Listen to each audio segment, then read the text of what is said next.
il ne s'est rien passé de grave. Pas de dispute, pas de cris, pas de trahison visible. Juste un jour où il s'est rendu compte qu'il ne savait plus quand il avait commencé à s'oublier.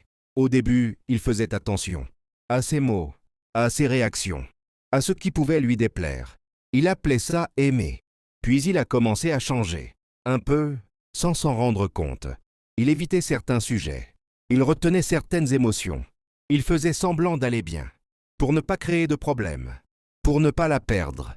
Chaque concession semblait petite, presque insignifiante.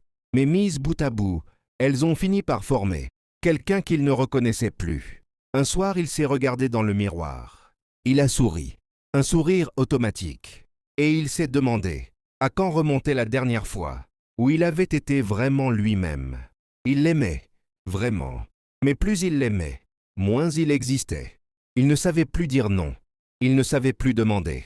Il ne savait plus ce qu'il voulait. Il vivait pour préserver quelque chose qui, en silence, le vidait. Et le pire, ce n'est pas qu'elle lui demandait tout ça. Le pire, c'est qu'il se le demandait tout seul. Par peur, par attachement, par habitude. Un jour, elle est partie. Pas brutalement, naturellement. Comme on quitte quelqu'un qui n'est plus vraiment là. Il est resté seul, face à un vide étrange. Ce n'était pas seulement son absence à elle, c'était la sienne.